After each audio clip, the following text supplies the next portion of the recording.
Haunted बस। रात के करीब 11 बज रहे थे। सड़क पर इक्का दुक्का गाड़ियां चल रही थी।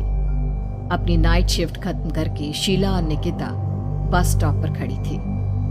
आज तो हमें बहुत देर हो गई। पता नहीं घर जाने के लिए हमें कोई साधन मिलेगा भी या नहीं। अगर कोई साधन नहीं मिला तो कहीं रात इसी बस स्टॉप पर ना बितानी पड़े। अपनी काली जुबान बंद कर। जब देखो तब उल्टी बातें ही करती है।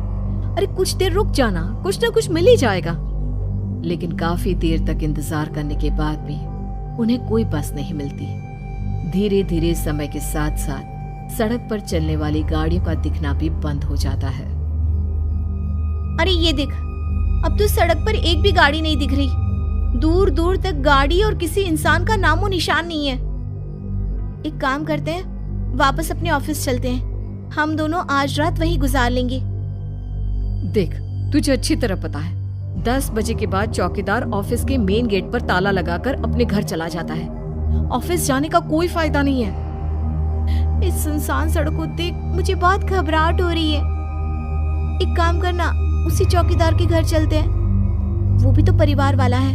हम बेफिक्र होकर आज रात उसके घर पर रुक सकते हैं। अरे पागल, चौकीदार 10 बाई 10 की खोली में रहता है। उसके 4 बच्चे हैं।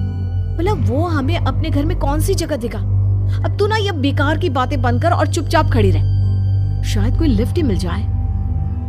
फिर काफी देर इंतजार करने के बाद आखिरकार एक नीले रंग की बस उनके सामने आकर रुकती है। बस का दरवाजा खोल कंडक्टर उन दोनों से कहता है, कहिए कहाँ जाना है आप दोनों को? देखिए मेरी पूरी बस खाली पड़ी है। मैं आप दोनों को आपके ठिकाने पर छोड़ दूंगा। इतना कहकर कंडक्टर मुंह में भरे पान की पिचकारी सड़क पर दे मारता है। निकिता, लोगों का कहना है कि कुछ महीने पहले इसी तरह अंधेरी रात में एक नीली बस के अंदर कुछ बदमाशों ने एक जवान लड़की की हत्या कर दी थी। इस बस का रंग भी नीला है। कहीं ये वही बस तो नहीं? कंडक्टर शीला की बात सुन लेता है और मुस्कुराते हुए कहता है, देखिए मेम साहब, उस घटना के बारे में मैंने भी सुना है। माना कि उस बस का रंग और मेरी बस का रंग एक है, लेकिन दुनिया में नीले रंग की एक ही बस तो नहीं है ना। ये तो सिर्फ एक इत्तेफाक है। देखिए हमारी बस में एक मेम साहब पहले से ही बैठी हैं। चाहे तो अब देख लीजिए। निकिता गर्दन उठाकर देखती है तो बस के पीछे वाले हिस्से में एक लड़की कंबल ओढ़े बैठी हुई थी। सही तो बोल रहे हैं भैया, बस में पहले से एक लड़की बैठी है। चल अब हम भी बैठ जाते हैं, वैसे भी बहुत देर हो गई है। अरे ठहर जाना निकिता, मुझे डर लग रहा है। अरे तुझे इतना ही डर लग रहा है तो तू यहीं खड़ी रह, मैं तो चली। अरे तुम मुझे छोड़कर कहाँ जा रही है? मैं भी चलती हूँ। दोनों बस में जाकर बैठ जाती हैं। देखते ही देखते ड्राइवर बस को तेज रफ्तार में चलाना शुरू कर देता है। तभी शीला की नजर पीछे वाली सीट पर अकेली बैठी लड़की पर पड़ती है। उस लड़की की लाल आंखें और उसका आधा जला हुआ चेहरा देखकर शीला घबरा जाती है। सुन निकिता, हमारे पीछे जो लड़की बैठी है ना, उसकी आंखें एकदम खून की तरह लाल और जरा किसी चुड़ैल की तरह डरावना दिख रहा है। अरे छोड़ ना, कौन कैसा दिखता है? मुझे इन सब बातों में कोई दिलचस्पी नहीं है। मैं थोड़ी देर झपकी लेना चाहती हूँ, इसलिए अब तू अपनी बड़बड़ बंद कर प्लीज।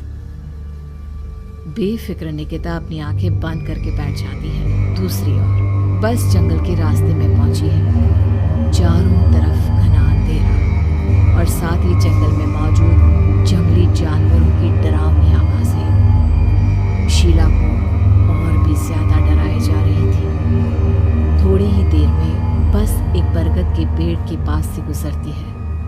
तभी अचानक बरगद की डाल पर बैठी एक बिल्ली कूदकर खिड़की के रास्ते शीला की गोद में आ गिरती है। मर गई रे, बचाओ मुझे, कोई बचाओ। शीला के चिल्लाने की वजह से निकिता की आंख खुल जाती है और वो भी घबराकर इधर उधर देखने लगती है।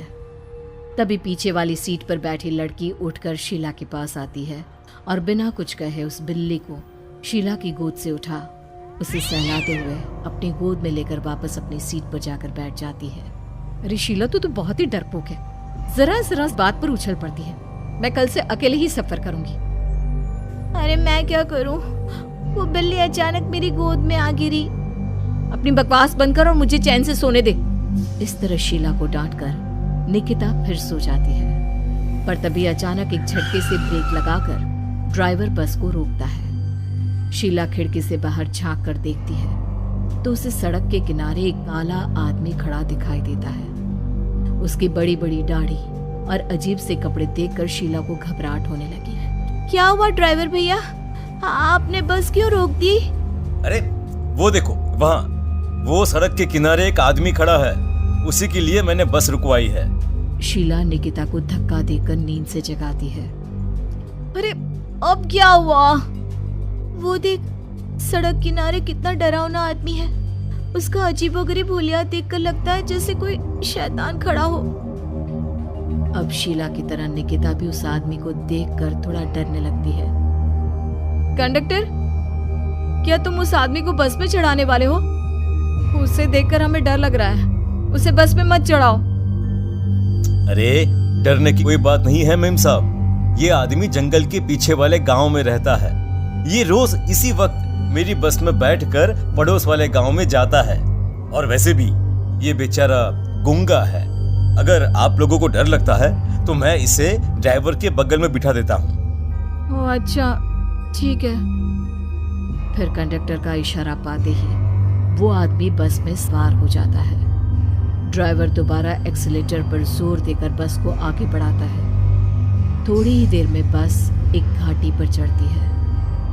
बस के एक तरफ गहरी और डरावनी खाई थी, पर ड्राइवर को इस बात से कोई फर्क पड़ता नजर नहीं आ रहा था। वो लगातार बस की रफ्तार बढ़ाकर बस चलता जा रहा था। ड्राइवर भैया, आप देखते नहीं क्या बगल में इतनी गहरी खाई है? बस की रफ्तार लगातार बढ़ाए जा रहे हो, थोड़ा धीरे चलाओ ना। अरे मेम साहब, घबराने की कोई बात नहीं है, ये तो मेरा रोज का काम है। मैं तो यहाँ इसी रफ्तार से बस चलाता हूँ। आप बेफिक्र होकर अपनी सीट पर बैठ जाइए, आपको कुछ नहीं होगा। ड्राइवर के कहने पर निकिता शांति से बैठ जाती है। कुछ दूर चलने पर अचानक ड्राइवर बस को सड़क के किनारे रोक देता है। शीला एक बार फिर खिड़की के बाहर झांक कर देखती है, लेकिन इस बार उसे कहीं कोई दिखाई नहीं देता। अरे अब क्या हुआ? तुमने बस क्यों रोक दी? यहाँ तो दूर दूर तक कोई भी नहीं दिखाई दे रहा।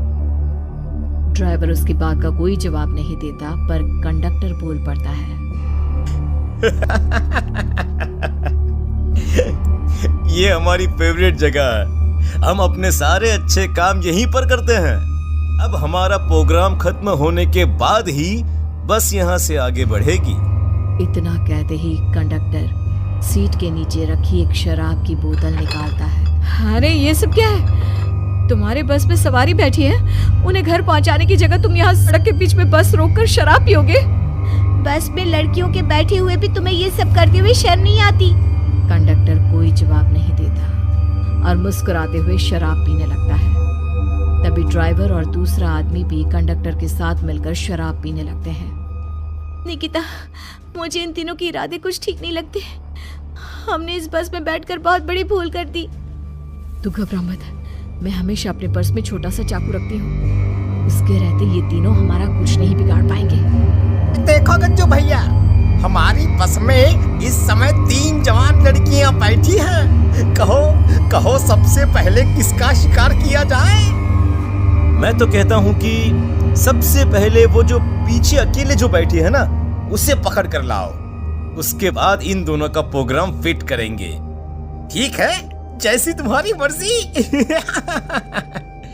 अब वो आदमी पीछे वाली सीट पर बैठी लड़की के पास पहुंचकर उसका हाथ पकड़ लेता है, लेकिन तभी अचानक उस लड़की की आंखें जरूरत से ज्यादा बड़ी और लाल होने लगती है। उसका चेहरा गुस्से से लाल और उसके मुंह से नुकीले दांत दिखने लगते हैं। अरे अरे अरे, ये क्या? ये लड़की अचानक इतनी खतरनाक कैसे बन रही है? इतने में वो लड़की उस आदमी को उठाकर वहीं सीट पर पटक देती है। मुझे हाथ लगाएगा, तेरी इतनी हिम्मत! जोर से चीखते हुए वो लड़की उस आदमी पर हमला कर देती है और पल भर में ही उस आदमी का काम तमाम हो जाता है। ये देख ड्राइवर और कंडक्टर के होश उड़ जाते हैं। इतने में ड्राइवर अपनी जान बचाने के लिए तुरंत बस से बाहर कूद जाता है। पर तभी बस के पीछे की तरफ से तेजी से आ रहा एक ट्रक उसे कुचल कर चला जाता है। एक ही पल में अपने दोनों साथियों की मौत देख अब कंडक्टर के हाथ पैर कांपने लगते हैं। ये सब देख निकिता और शीला के भी होश उड़ जाते हैं। वो चुपचाप अपनी सीट पर ही छुप कर बैठी रहती हैं। अरे अरे कौन हो तुम और तुम इतनी भयानक कैसे बन गई? अब वो लड़की गुस्से में गुर्राते हुए कंडक्टर का गला पकड़ लेती है। इतनी जल्दी मुझे भूल गए? कुछ महीनों पहले तुम तीनों ने बड़ी बेरहमी से मेरी हत्या की थी और फिर शहर छोड़कर भाग गए। कई दिनों से मैं तुम तीनों के इंतजार में भटक रही थी। आज जाकर मेरा बदला पूरा होगा। अब तू भी अपने साथियों की तरह जहन्नम पहुंच जाएगा। अब वो लड़की कंडक्टर को उठाकर बस के पास मौजूद खाई में फेंक देती है। कंडक्टर एक बड़े पत्थर से जा टकराता है और उसकी भी मृत्यु हो जाती है। दूसरी तरफ ये सारा नजारा देख शीला और निकिता बेहोश हो जाती है। अगली सुबह जब उन दोनों को होश आता है तो वो अपने आप को एक सरकारी अस्पताल में पाती है।